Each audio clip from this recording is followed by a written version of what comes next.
Chapitre 15 où le sac aux banknotes s'allège encore de quelques milliers de livres. Le train s'était arrêté en gare. Passepartout descendit le premier du wagon et fut suivi de Mr. Fogg, qui aida sa jeune compagne à mettre pied sur le quai. Phileas Fogg comptait se rendre directement au paquebot de Hong Kong, afin d'y installer confortablement Mrs. Aouda, qui ne voulait pas quitter tant qu'il serait en ce pays si dangereux pour elle. Au moment où M. Fogg allait sortir de la gare, un policeman s'approcha de lui et dit « Monsieur Phileas Fogg, c'est moi. Cet homme est votre domestique ?» ajouta le policeman en désignant Passepartout. « Oui, veuillez me suivre tous les deux. » M. Fogg ne fit pas un mouvement qui pût marquer en lui une surprise quelconque. Cet agent était un représentant de la loi. Et pour tout Anglais, la loi est sacrée. Passepartout, avec ses habitudes françaises, voulut raisonner, mais le policeman le toucha de sa baguette, et Phileas Fogg lui fit signe d'obéir. « Cette jeune dame peut nous accompagner ?» demanda M. Fogg. « Elle le peut, » répondit le policeman. Le policeman conduisait M. Fogg, Mrs. Aouda et Passepartout vers un palquerahi, sorte de voiture à 4 roues et à 4 places, attelée de 2 chevaux en partie. Personne ne parla pendant le trajet qui dura 20 minutes environ. La voiture traversa d'abord la ville noire, aux rues étroites, bordées de cahutes dans lesquelles grouillait une population cosmopolite, sale et dégoûtée. Puis elle passa à travers la vie européenne, égayée de maisons de briques, ombragée de cocotiers, hérissée de mâtures, que parcouraient déjà, malgré l'heure matinale, des cavaliers élégants et de magnifiques attelages. Le palquerahi s'arrêta devant une habitation d'apparence simple, mais qui ne devait pas être affectée aux usages domestiques. Le policeman fit descendre ses prisonniers, on pouvait vraiment leur donner ce nom, et elle les conduisait dans une chambre aux fenêtres grillées en leur disant « C'est à 8h30 que vous comparaîtrez devant le juge Obadiah. » Puis il se retira et ferma la porte. « Allons, nous sommes pris !» s'écria Passepartout en se laissant aller sur une chaise. Mrs. Aouda, s'adressant aussitôt à M. Fogg, lui dit, d'une voix dont il cherchait en vain à déguiser l'émotion, « Monsieur, il faut m'abandonner. C'est pour moi que vous êtes poursuivi. C'est pour m'avoir sauvé. » Phileas Fogg se contenta de répondre que cela n'était pas possible. Poursuivi pour cette affaire du City, inadmissible, comment les plaignants oseraient-ils se présenter? Il y avait méprise.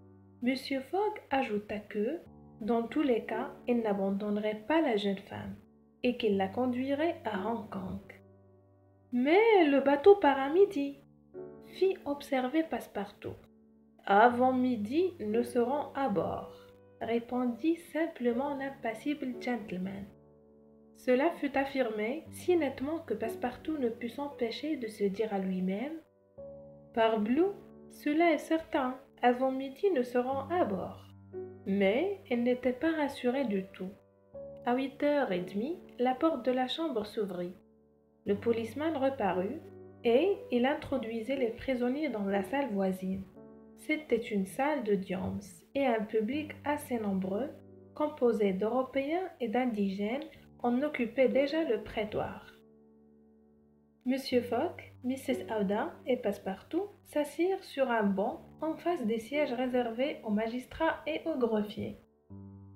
Ce magistrat, le juge Obadiah, entra presque aussitôt, suivi du greffier. C'était un gros homme, tout rond. Il décrocha une perruque pendue à un clou et s'en coiffa lestement. « La première cause, » dit-il, mais, portant la main à sa tête, « ce n'est pas ma perruque. »« En effet, monsieur Obadiah, c'est la mienne, » répondit le greffier. « Cher monsieur Wisterpuff, comment voulez-vous qu'un juge puisse rendre une bonne sentence avec la perruque d'un greffier ?» L'échange des perruques fut fait. Pendant ces préliminaires, Passepartout bouillit d'impatience, car L'aiguille lui paraissait marcher terriblement vite sur le cadran de la grosse horloge du prétoire. La première cause, reprit alors le juge Obadiah. Phileas Fogg, dit le greffier Ouesterpuff. Mais voici, répondit M. Fogg. Passepartout? Présent, répondit Passepartout. Bien, dit le juge Obadiah. Voilà 2 jours accusés que l'on vous guette à tous les trains de Bombay. Mais de quoi nous accuse-t-on? S'écria Passepartout impatienté. Vous allez le savoir, répondit le juge. Monsieur, dit alors M. Fogg, je suis citoyen anglais et j'ai droit. Vous êtes-en manqué d'égard? Demanda M. Obadiah. Aucunement. Bien, faites entrer les plaignants. Sur l'ordre du juge, une porte s'ouvrit et 3 prêtres hindous furent introduits par un huissier. C'est bien cela, murmura Passepartout. Ce sont ces coquins qui voulaient brûler notre jeune dame. Les prêtres se tinrent debout devant le juge et le greffier lut à haute voix une plainte en sacrilège formulée contre le sieur Phileas Fogg et son domestique, accusé d'avoir violé un lieu consacré par la religion brahmanique. « Vous avez entendu » demanda le juge à Phileas Fogg. « Oui, monsieur » répondit M. Fogg en consultant sa montre. « Et j'avoue... » « Ah, vous avouez ?» « J'avoue et j'attends que ces 3 prêtres avouent à leur tour ce qu'ils voulaient faire à la pagode de Pillaji. » Les prêtres se regardèrent et semblaient ne rien comprendre aux paroles de l'accusé. « Sans doute, s'écria impétueusement Passepartout, à cette pagode de Pillaji devant laquelle il allait brûler leur victime. » Nouvelle stupéfaction des prêtres et profond étonnement du juge Obadiah. « Quelle victime ?» demanda-t-il. « Brûler qui? En pleine ville de Bombay ?»« Bombay ?» s'écria Passepartout. « Sans doute, il ne s'agit pas de la pagode de Pillaji, mais de la pagode de Malebar Hill à Bombay. Et qu'en pièce de conviction, voici les souliers du profanateur. » ajouta le greffier, en posant une paire de chaussures sur son bureau. « Mes souliers !» s'écria Passepartout, qui, surpris au dernier chef, ne put retenir cette involontaire exclamation. On devine la confusion qui s'était opérée dans l'esprit du maître et du domestique. Cet incident de la pagode de Bombay, il l'avait oublié, et c'était celui-là même qui les amenait devant le magistrat de Calcutta. En effet, l'agent fixe avait compris tout le parti qu'il pouvait tirer de cette malencontreuse affaire. Retardant son départ de 12 heures, elle s'était fait le conseil des prêtres de Malebar Hill. Elle leur avait promis des dommages-intérêts considérables, sachant bien que le gouvernement anglais se montrait très sévère pour ce genre de délit. Puis, par le train suivant, elle les avait lancés sur les traces du sacrilège. Mais, par la suite du temps employé à la délivrance de la jeune veuve, Fix et les hindous arrivèrent à Calcutta avant Phileas Fogg et son domestique, que les magistrats, prévenus par dépêche, devaient arrêter à leur descente du train, que l'on juge du désappointement de Fix. Quand il apprit que Phileas Fogg n'était point encore arrivé dans la capitale de l'Inde, il dut croire que son voleur, s'arrêtant à une des stations du Peninsular Railway, s'était réfugié dans les provinces septentrionales.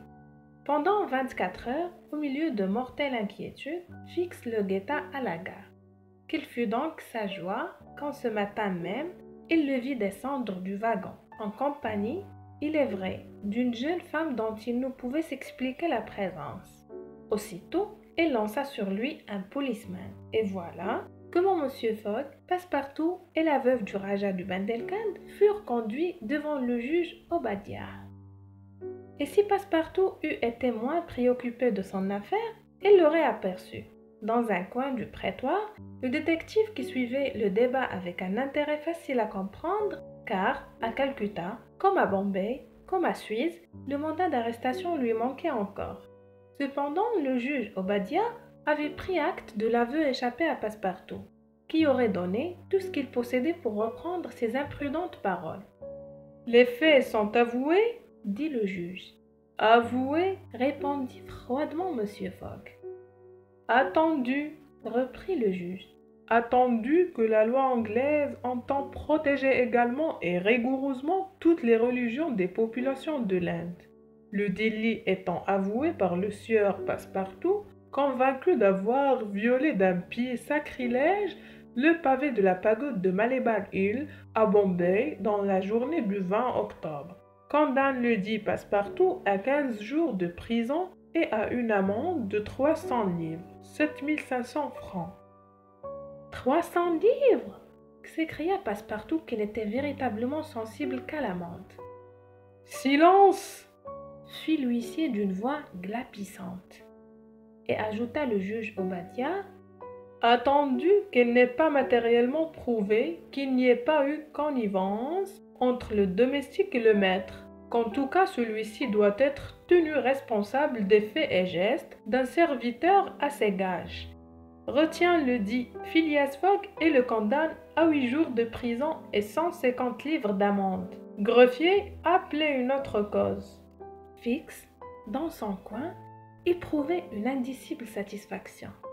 Phileas Fogg, retenu 8 jours à Calcutta, c'était plus qu'il n'en fallait pour donner au mandat le temps de lui arriver. Passepartout était abasourdi. Cette condamnation ruinait son maître, un pari de 20 000 livres perdus, et tout cela parce qu'en vrai, Badou, elle était entrée dans cette maudite pagode. Phileas Fogg, aussi maître de lui que si cette condamnation ne l'eût pas concerné, n'avait pas même froncé le sourcil. Mais, au moment où le greffier appelait une autre cause, il se leva et dit « J'offre caution. »« C'est votre droit, » répondit le juge. Fix se sentit froid dans le dos, mais il reprit son assurance quand il entendit le juge « Attendu la qualité d'étranger de Phileas Fogg et de son domestique. Fixer la caution pour chacun d'eux à la somme énorme de 1000 livres, 25 000 francs. » C'était 2000 livres qu'il en coûterait à M. Fogg s'il ne purgeait pas sa condamnation. « Je paie, » dit ce gentleman. Et du sac que portait Passepartout, il retira un paquet de banknotes qu'il déposa sur le bureau du greffier. « Cette somme vous sera restituée à votre sortie de prison, » dit le juge. « En attendant, vous êtes libre sous caution. »« Venez, » dit Phileas Fogg à son domestique.